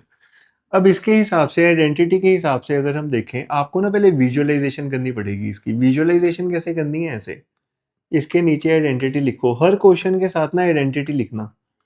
जितने भी क्वेश्चन आप प्रैक्टिस करोगे ना, जितने भी क्वेश्चन आप प्रैक्टिस करोगे उन सभी के साथ आइडेंटिटी लिखोगे ना साथ साथ हर क्वेश्चन में, तो होगा क्या, वो क्वेश्चन की क्लियरिटी हो जाएगी आपको पर्टिकुलरली। ठीक है, अब पहले आइडेंटिटी लिखते हैं, x² + 2xy + y²।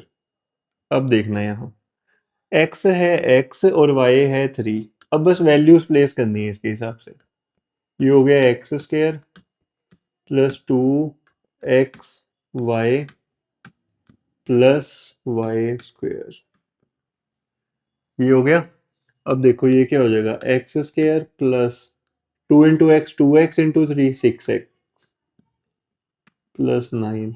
ये आ गया आपका फाइनल आंसर। आपको सिर्फ विजुअलाइजेशन करनी है। सबसे पहला काम पता क्या है आपका, सबसे पहला काम है आपका फाइंड करना है x के और y के। इसमें ये x था, ये y था +3। जब आपको पता लग गया x, ये y, ये आइडेंटिटी आपको लर्न हो जाएगी। ऐसे नहीं लर्न होगी कि आपने देखा और याद होगी, ऐसे नहीं होगा कि आपने देखा और याद होगी। होगा पता क्या, जितने क्वेश्चन आप कर रहे हो उनके साथ हर क्वेश्चन में आपने आइडेंटिटी प्लेस करनी है, फिर याद हो जाएगी, इतनी गारंटी है, इतनी गारंटी है। अब देखो जैसे ये आइडेंटिटी है x minus y whole square x square minus 2xy plus y square, इसका कोई क्वेश्चन है नहीं, इसका क्वेश्चन मैं करवाता हूँ आपको। देखो मान के चलो ये है हमारे पास 3x minus 2y, this is your question, this is your question. अब ध्यान से देखना, इसको आप x मान लो पूरे को, इसको आप y मान लो पूरे को, तो आइडेंटिटी क्या लगी, x माइनस वाई का whole square is equals to x square minus 2xy plus y square. अगर हम इसके हिसाब से चलें तो ये क्या होगा, x square minus 2xy plus y square.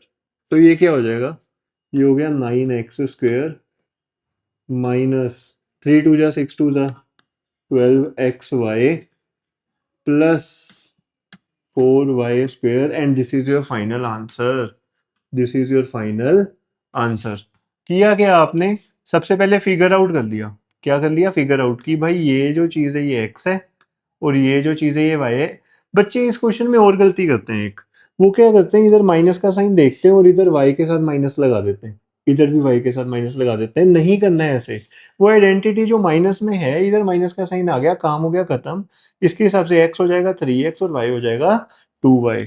आपने ये चीजें नहीं करनी जो मैं मना करता हूँ आपको करने में। ओके नेक्स्ट, नेक्स्ट है हमारे पास, वो कहता है कि इसको इवेल्युएट करो, इसको इवेल्युएट करो, x माइनस 3x+5 को आपने क्या करना है, इवेल्युएट करना है। इसको इसके साथ इवेल्युएट करते हैं, जब इसको इसके साथ इवेल्युएट करेंगे तो चलो आओ मेरे को बताओ, x क्या है, x ही है, a क्या है -3 है, b क्या है 5 है। देखो आधे से ज्यादा क्वेश्चन इधर ही खत्म हो गया। कैसे खत्म हो गया, अब हमने सिर्फ इसमें वैल्यूज ही प्लेस करनी है।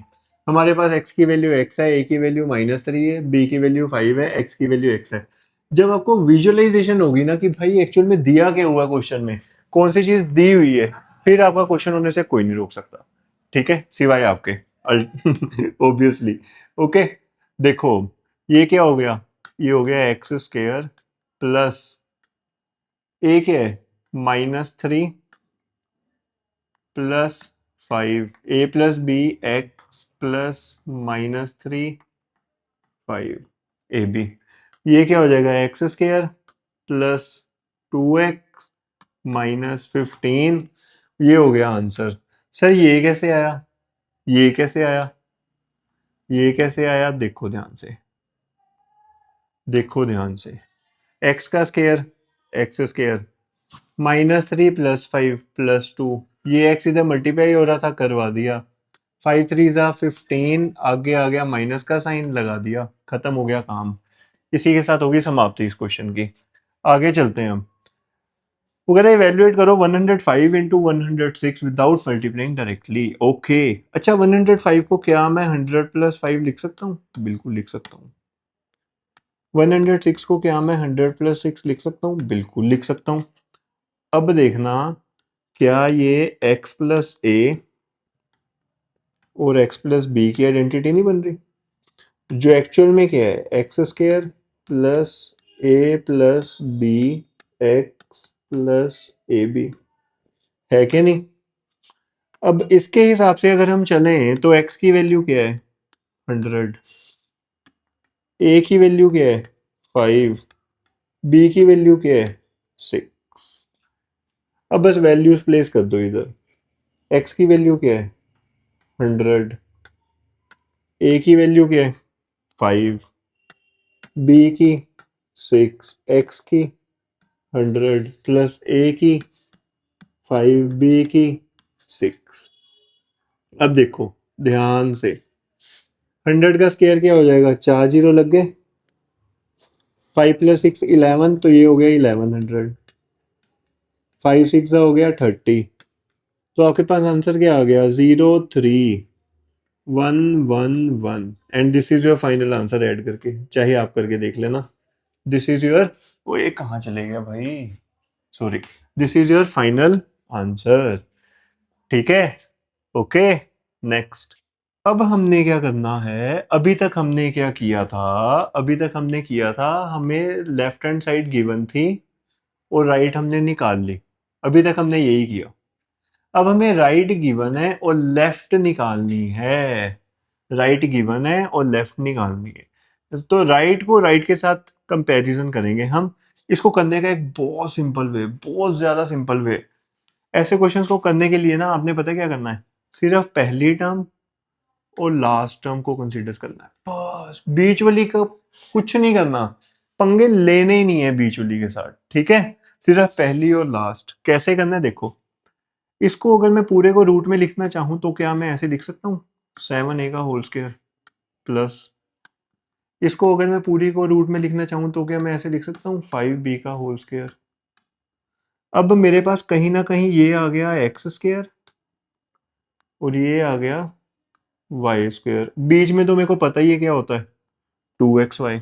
तो इधर से x क्या आ गया, इधर से x आएगा 7a और इधर से y क्या आएगा, इधर से y आएगा 5b। तो ये क्या हो जाएगा, x square plus 2 into x into y. मैंने बोला था ना बीच वाली को छेड़ना ही नहीं है।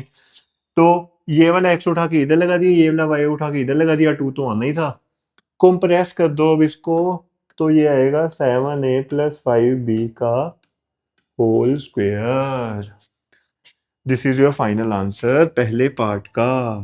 ठीक है ना गाइस, इधर आ जाओ सेकंड पार्ट की तरफ। अगर मैं सिर्फ इतनी चीज को कंप्रेस करूं और स्क्वायर में लिखना चाहूं तो मैं कैसे लिखूंगा, क्या मैं इसको ऐसे लिख सकता हूँ 5/2 x का होल स्क्वायर। बिल्कुल लिख सकते हो सर, क्यों नहीं लिख सकते।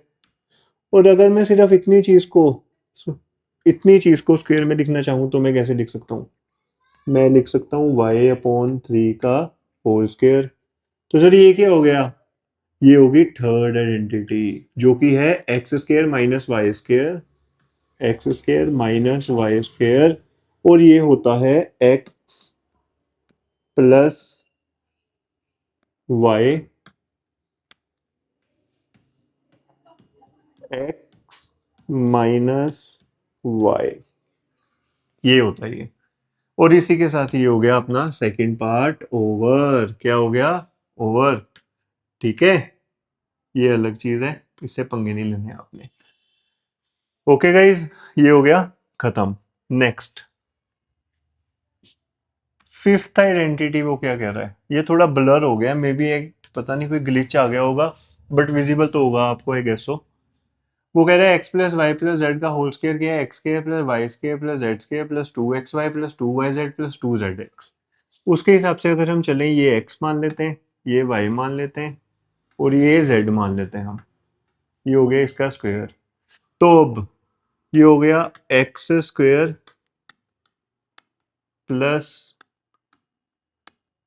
y² plus z² plus 2xy plus 2yz plus 2zx। Identity लगा दी मैंने। अब ये जो मैंने इतनी राम कथा लिखी है आपको भी लिखनी पड़ेगी, क्योंकि आइडेंटिटी ये है। ठीक है, ये क्या हो जाएगा, 9a² plus 16b² plus 25c²। क्यों हो जाएगा, 3 का स्क्वायर 9, a का स्क्वायर a², 4 का स्क्वायर 16, b का स्क्वायर b², 5 का स्क्वायर 25, c का स्क्वायर c² प्लस 3 2 जा 6, 4 जा 24ab प्लस 4 2 जा 8, 5 जा 40bc प्लस 5 2 जा 10, 3 जा 30ac and this is your final answer. This is your final answer. Okay, identity number 6। अच्छा, ये वाली जो आइडेंटिटी है ना, इसकी दो पार्ट्स हैं। अगर मैं इसको पूरे को सोल्व करूं तो क्या मैं ऐसे लिख सकता हूँ x³ plus y cube, 3xy into x क्या हो जाएगा, 3x² Y, 3xy into y क्या हो जाएगा, 3xy²। तो आपने ये भी लर्न करनी है, ये भी। कुछ क्वेश्चंस में ये लगेगी, कुछ क्वेश्चंस में ये लगेगी, कुछ क्वेश्चन में सिर्फ ये लगेगी, सिर्फ ये, और कुछ में सिर्फ ये लगेगी। अब ये जो बाइफर्केशन हो रही है, जो डिवीजन हो रही है, डिपेंडिंग अपॉन द क्वेश्चन है ये, ठीक है। अब जैसे ये क्वेश्चन है, इसमें आप ये भी लगा सकते हो, ये भी लगा सकते हो, कोई भी लगा सकते हो, आपकी मर्जी है, ठीक है। तो मैं क्या करता हूँ, नीचे वाली से ही करते हैं, नीचे वाले से ही करते हैं। ये क्या है, 3x, 4b क्या है, y।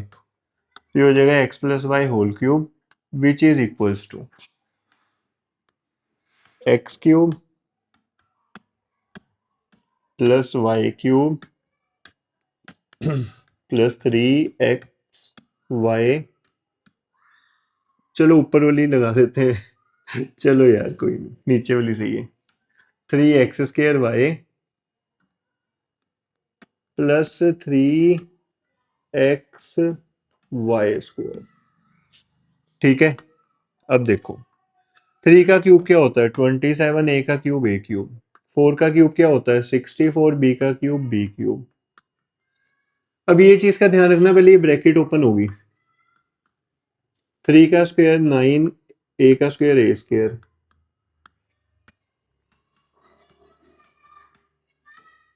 इधर इस चीज का ध्यान रखना, 4 का स्क्वायर 16, b का square b²।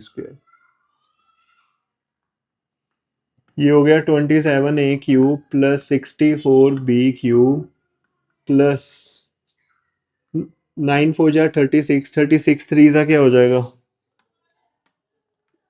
8 108।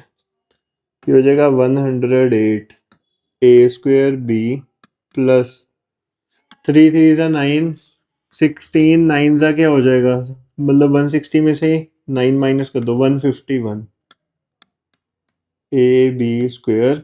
And this is your answer, this is your answer guys. ये आएगा आपका आंसर। ये तो चलो एक हम मैंने की थी ना आइडेंटिटी नंबर 6, आइडेंटिटी नंबर 7 भी मैं करवाता हूँ आपको आगे। ये देखो, जिस किसी बच्चे को भी ये प्रॉब्लम आएगी ना कि सर आइडेंटिटीज याद नहीं हो रही, नहीं हो रही, नहीं हो रही, बस एक चीज का ध्यान रखना, बस ये एक, कि जितने भी क्वेश्चन आप करोगे प्रैक्टिस, जितने भी, उसमें जितनी भी आइडेंटिटीज यूज होंगी, सबकी आइडेंटिटी लिख लिख के देखना उसी पर्टिकुलर क्वेश्चन में। इससे होगा क्या, आपको याद हो जाएगी, और 100% याद हो जाएगी। मैं मतलब मजाक नहीं कर रहा, ठीक है, करके देखना। अच्छा, ये आइडेंटिटी को क्या मैं ऐसे लिख सकता हूँ, x³ minus y³ minus 3x² y plus 3xy², लिख सकता हूँ क्या ऐसे, बिल्कुल लिख सकता हूँ। अब देखो x क्या है, 5p, y क्या है, 3q। अब होगा क्या, x³ minus y³ minus 3x² y plus 3xy²।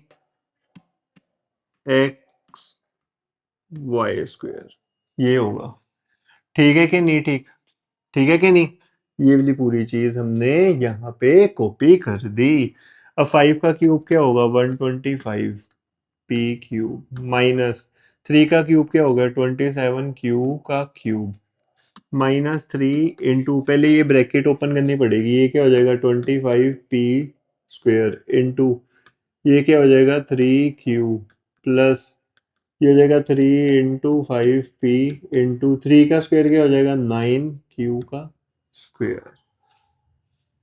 अब 125p³ माइनस 27q³ माइनस 3 3 जा 9, वो 250, ये हो जाएगा 225p² प्लस 5 3 जा 15, ये हो जाएगा 135p³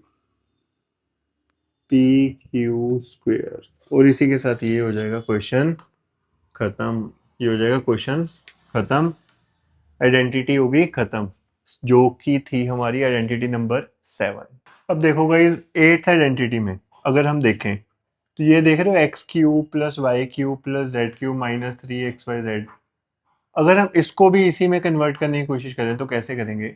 जब भी कोई ऐसा क्वेश्चन आता है ना, आपने सिर्फ 3 चीज़ों पे वर्क करना है। पहली टर्म, दूसरी टर्म, तीसरी टर्म। मैं सही कह रहा हूँ, सही लिटरली। आपने इधर नहीं जाना। फोर्थ वाली को तो आपने छूना ही नहीं है, टच ही नहीं करना, इसको छोड़ ही दो आप अभी के लिए। अब देखना, अगर मैं 8x क्यूब को क्यूब में लिखूं तो क्या 2x का होल क्यूब लिख सकता हूँ? बिल्कुल लिख सकता हूँ। अगर मैं वाई क्यूब को होल क्यूब में लिखूं तो क्या मैं वाई का होल क्यूब लिख सकता हूँ? बिल्कुल लिख सकता हूँ। अगर मैं 27 जेड क्यूब को होल क्यूब में लिखूं तो 3z का होल क्यूब लिख सकता हूँ? बिल्कुल लिख सकता हूँ। अब मेरे पास x आ गया ये 2x, y आ गया y, और z आ गया 3z।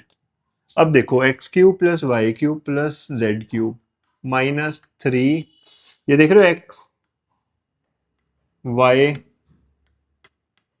Z is equal to क्या हो जाएगा? अब इज इक्वल टू क्या हो जाएगा? ये हो जाएगा एक्स, ओ सॉरी,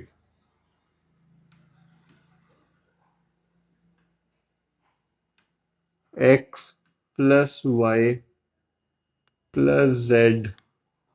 उसके बाद क्या हो जाएगा? एक्स का square plus y square plus z square minus x y minus y z minus z x. ये हो जाएगा, ठीक है। अब देखो, ये हो गया x plus y plus z as it is. कुछ नहीं किया मैंने, कोई पंगा नहीं लिया, एज इट इज इसको उठा के मैंने इधर रख दिया। अब 2x का होल स्क्वायर क्या हो जाएगा? 4x square. ये हो जाएगा वाई स्क्वायर, ये हो जाएगा 9z स्क्वायर। उसके बाद हो जाएगा minus 2xy minus 3zy minus 6zx and this is your final answer guys, this is your final answer. यही आपका फाइनल आंसर होगा इस पर्टिकुलर क्वेश्चन का, इस पर्टिकुलर आइडेंटिटी के साथ लगाने के बाद। नेक्स्ट आइडेंटिटी बहुत इंपॉर्टेंट है भाई, बहुत इंपॉर्टेंट है ये भी। अगर x cube plus y cube की आइडेंटिटी है ये, देखो एक आइडेंटिटी तो ये होगी अपने पास, ये क्वेश्चन से उठाई है मैंने आइडेंटिटी। दूसरी आइडेंटिटी ये क्वेश्चन से उठाई है दोनों आइडेंटिटीज बच्चे। बार बार बोल रहा हूँ, बहुत इंपॉर्टेंट है, याद करनी है आपने, ठीक है। देखो, इसके हिसाब से अगर हम चलें, ये वाले आइडेंटिटी के हिसाब से, यहाँ से पहले एक्स और वाई निकाल लेते हैं हम। इसको मैं कैसे लिख सकता हूँ, मेरे को बताओ। क्या मैं इसको ऐसे लिख सकता हूँ? 3y का होल क्यूब प्लस 5z का होल क्यूब। बिल्कुल लिख सकता हूँ, बिल्कुल लिख सकता हूँ। जो किसके इक्वल हो जाएगा? एक्स प्लस वाई के। किसके? X plus y. उसके बाद क्या हो जाएगा? X square minus x into y plus y square. ये हो जाएगा, ठीक है। ये क्या हो जाएगा? 3y plus 5z। यहां से क्या हो जाएगा? 9y square minus 5 3 15yz plus का 25z square and this is your final answer. आगे कोई पंगे लेने की नीड ही नहीं है, कोई भी किसी भी तरह का पंगा लेने की नीड नहीं है आगे, because this is your final answer. इस वाली आइडेंटिटी के साथ, फर्स्ट वाली आइडेंटिटी के साथ, फर्स्ट वाली आइडेंटिटी के साथ आपका आंसर आ गया ये। अब बात आती है सेकंड वाली आइडेंटिटी की, माइनस वाली। इसको और इसको मैं पहले मेरे को बताओ लिख कैसे सकता हूं मैं। क्या मैं इसको 4m का होल क्यूब माइनस 7n का होल क्यूब लिख सकता हूँ? बिल्कुल लिख सकता हूँ। तो ये क्या हो जाएगा आपका? x, और ये क्या हो जाएगा आपका? y। अब x माइनस वाई, ठीक है, ये हो जाएगा x square plus x y plus y square. Now ये हो गया 4m माइनस 7n। अब ब्रैकेट ओपन करते हैं, ये हो जाएगा 16m square plus 28 mn plus 49n² and this is your final answer. ये आपका फाइनल आंसर आ गया। इतना ही था ये क्वेश्चन। आइडेंटिटी अगर आ गई आपको तो आपको कोई चैलेंज नहीं कर सकता इस चैप्टर में। और ये जितने क्वेश्चन भी मैं करवा रहा हूँ ये एनसीईआरटी के जरूर है, आइडेंटिटीज वाले जितने भी क्वेश्चन मैं करवा रहा हूँ। आपने देखा होगा, आपको वैसे देख के पता चल गया होगा कि मैंने एनसीईआरटी से ही कंटेंट रेडी किया इसका। लेकिन इसका मतलब ये नहीं है पेपर में नहीं आने। 110% यही क्वेश्चन पेपर में आने, पिछले 10 साल से 12 साल से यही आ रहे हैं। ठीक है, नेक्स्ट। अब बात आती है क्वेश्चंस की। मेरे को एक बात बताओ, अगर आप ये क्वेश्चन देखो, और ये मैंने आइडेंटिटीज आप ही के लिए लिखी हैं। आइडेंटिटीज मैंने नीचे सारी क्यों लिख दी, ताकि आपको देख के आइडिया हो जाए इधर आइडेंटिटी लगनी कौन सी है। अगर आप ध्यान से देखो तो ये है क्या, ये है x minus y x plus y is equal to, कौन सी आइडेंटिटी है, ये रही तीसरी, x square minus y square. अब देखो ये x है, ये y है, तो क्या हो जाएगा, x square minus y square, ये हो जाएगा 9 - 4x²। क्या हो जाएगा, 9 - 4x²। Okay, next. कौन सी आइडेंटिटी लगेगी, देखो। वैसे ये दिया क्या हुआ है, आरएचएस दिए कि एलएचएस दिए, पहले ये बताओ, ये वाली आइडेंटिटी के हिसाब से, आइडेंटिटी के हिसाब से ये आरएचएस है कि एलएचएस है, ये बताओ सबसे पहले, बाकी चीजें बाद में। ये आरएचएस है, क्या है, ये आरएचएस है। जब कभी भी ऐसा कोई क्वेश्चन आता है, मैंने आपको क्या सिखाया है, मैंने आपको सिखाया है इसकी पहली टर्म और लास्ट टर्म के ऊपर काम करना है, बीच वाली को नहीं करना, क्योंकि बीच वाली वैसे ही आ जाएगी। कैसे आ जाएगी मैं बताता हूँ। 9x² को क्या मैं 3x का होल स्क्वायर लिख सकता हूँ, लिख सकता हूँ। y² को क्या मैं y का होल स्क्वायर लिख सकता हूँ, लिख सकता हूँ। अब ये जो 3x है ये हो गया x, ये जो y है ये हो गया y। अब x² माइनस 2xy, ये किसकी आइडेंटिटी हो जाएगी, x² plus 2xy plus y²। ये होगी x plus y whole square की आइडेंटिटी। ये हो जाएगी x plus y whole square की आइडेंटिटी। ठीक है गाइस, नेक्स्ट। एक क्वेश्चन रह गया लगता है पीछे, रह कोई क्वेश्चन स्किप, हाँ ये वाला।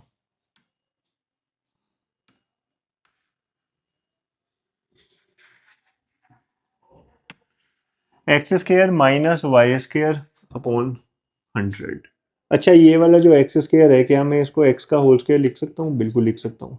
ये जो y² है इसको मैं y, और नीचे जो 100 है उसको 10, और इस पूरे का होल स्क्वायर लिख सकता हूँ, बिल्कुल लिख सकता हूँ।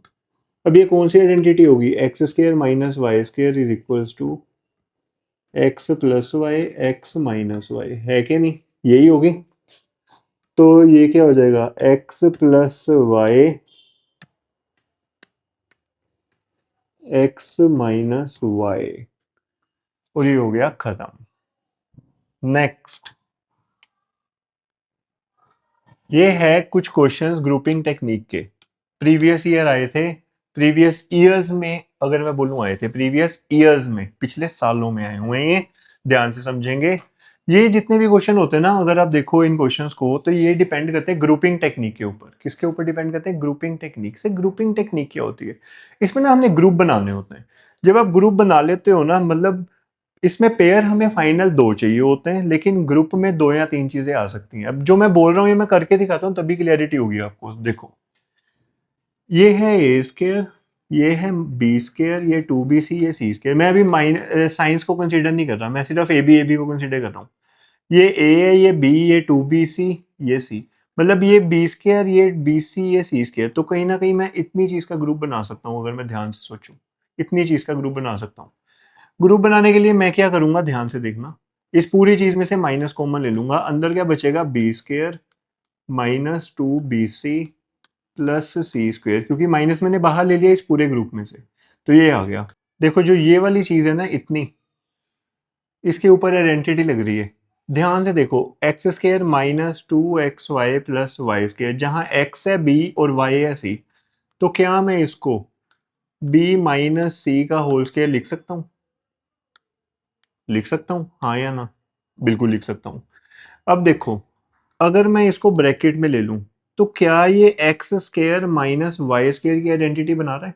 X square minus y square की आइडेंटिटी बिल्कुल बना रहा है। तो ये क्या हो जाएगी? ए प्लस बी और हो जाएगा ए माइनस बी। अब देखो, इसको मैं ऐसे ही लिख दूंगा, A plus B minus C, और इसको मैं क्या लिखूंगा? A minus B, minus minus क्या हो जाएगा? Plus C. And this is your final answer.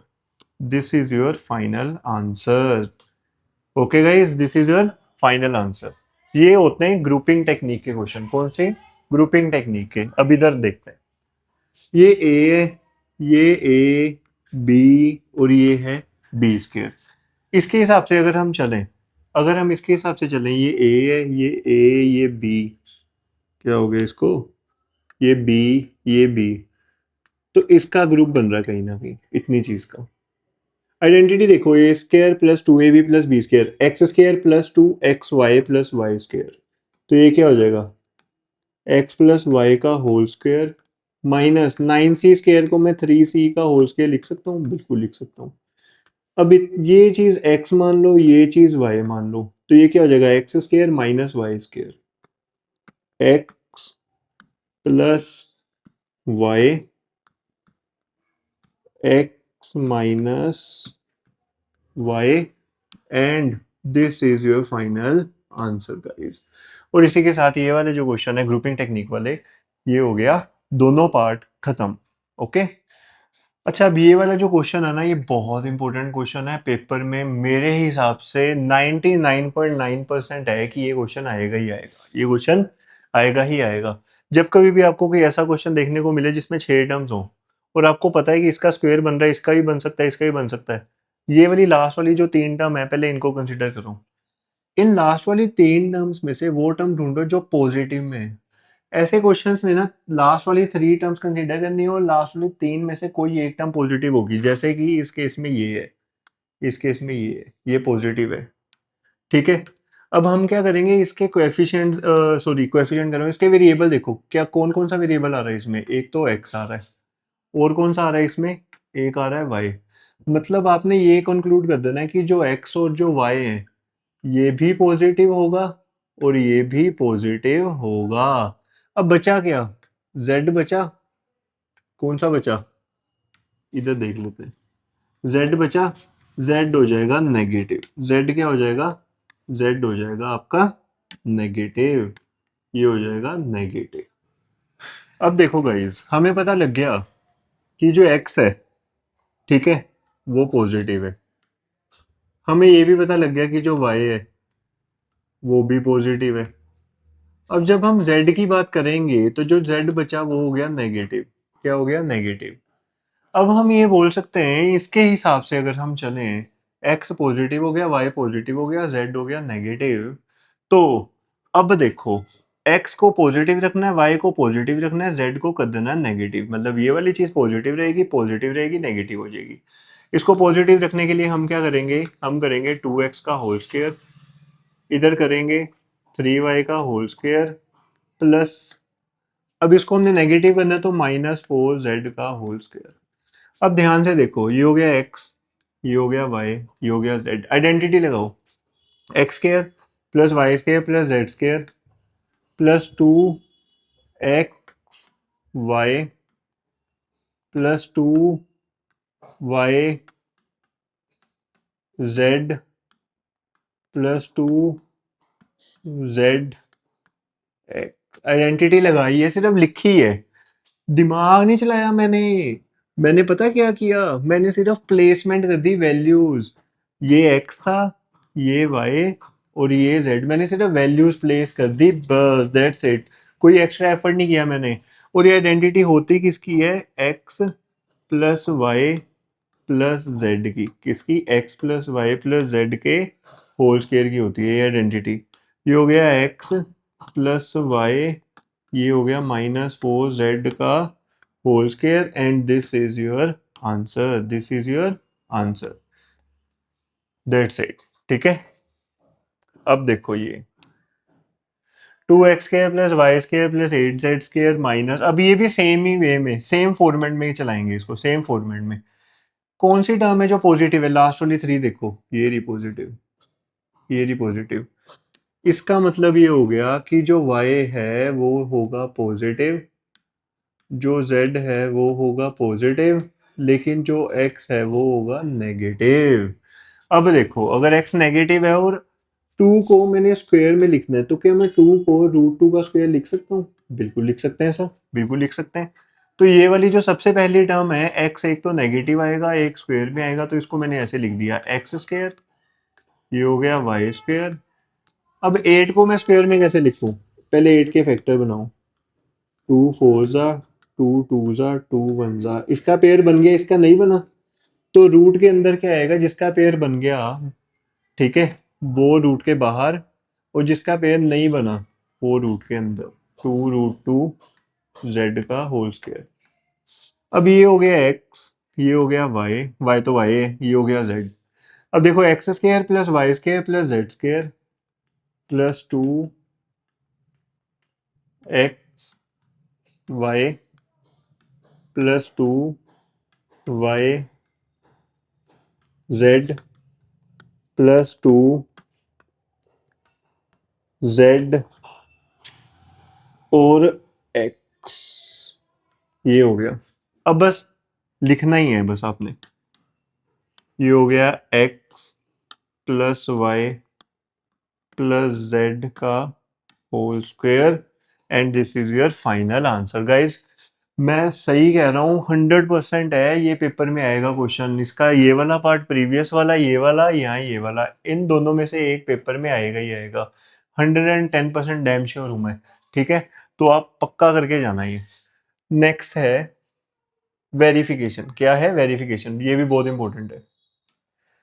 अगर हम वेरिफिकेशन की बात करें तो राइट हैंड साइड को सोल्व करके हमारे पास लेफ्ट हैंड साइड आनी चाहिए अकॉर्डिंग टू द वेरिफिकेशन, मतलब जो वेरिफिकेशन कहती है अपने को, ये होना चाहिए। तो चलो आओ, इसके हिसाब से अगर हम चलें, ये हो गया x, ये जो x देख रहे हो आप, इस पूरे के साथ मल्टीप्लाई करवा दो इसको, ये हो गया x square minus x y plus y square, ये हो गया प्लस वाई, ये हो गया x square minus x y plus y square. अब देखो, ये हो गया x cube minus x square y plus y square, ये हो गया x square y minus x y square plus y square. ठीक है कि नहीं? अब देखो, minus x square y plus x square y cut गया, ये कट गया, प्लस वाई स्क्वायर माइनस, ओ ओ ओ सॉरी, ये क्या गड़बड़ होगी भाई साहब, ओए एक्स वाई स्क्वायर है ये, सॉरी, एक्स मैंने लगाना ही भूल गया इसके साथ, ये कट गया। अब सही है, x cube plus y cube आ गया, और यही तो है, देखो यही तो है एलएचएस। ये हो गया, काम खत्म। नेक्स्ट वेरिफिकेशन ये रही, सेम इस x को इसमें के साथ मल्टीप्लाई कराओ, ये माइनस वाई को इसके साथ मल्टीप्लाई कराओ। जब आपने x को इसके साथ मल्टीप्लाई कराया, ये हो गया, फिर y की टर्न, ये हो गया x square plus y square. अब ये हो गया x cube, x into x square x cube, x into plus x y plus x square y, फिर x into y square plus x y square. अब x square into y क्या हो गया? Minus x square y, minus y into x y क्या हो गया? Minus x y square minus y cube आ गया ये, plus x square y minus x square y cut गया, plus x y square minus x y square cut गया, ये आ गया x cube minus y cube. और यही तो था लेफ्ट हैंड साइड में, यही तो हमने करना था, जो हमने करना था हमने कर दिया। देखो देखो देखो, बहुत इंपॉर्टेंट क्वेश्चन है वेरिफिकेशन का। नेक्स्ट, ये भी काइंड ऑफ वेरिफिकेशन ही है, इसमें हमने क्या करना है, इसमें सोल्व करना है, क्या करना है, सोल्व करना है। लास्ट क्वेश्चन ही है ये अपना, ठीक है ना? तो टेंशन लेने की नीड नहीं है, लास्ट क्वेश्चन ही है ये हमने जो करना है। इस क्वेश्चन में ना सबसे पहले हमने ये इसको टारगेट करना है, इस चीज को, इस चीज को, इस चीज को टारगेट करना है। तो देखो ये वाली चीज एज इट इज लिख देते हैं, लिख दी। X minus y whole square क्या हो जाएगा, x square plus y square minus 2xy, y minus z whole square, मतलब ये इधर भी x minus y whole square की आइडेंटिटी लगेगी, तो ये क्या हो जाएगा, y square plus z square minus 2yz, z minus x whole square क्या हो जाएगा, इधर भी वही आइडेंटिटी लगेगी, z square plus x square minus 2zx। ये कर लो। अब जो ये वाली चीज है ये कॉपी पेस्ट मार दो, मार दी। अब देखो x square plus x square 2x square, y square plus y square 2y square, z square plus z square 2z square minus 2xy minus 2yz minus 2zx। ये हो गया, ठीक है। अब देखो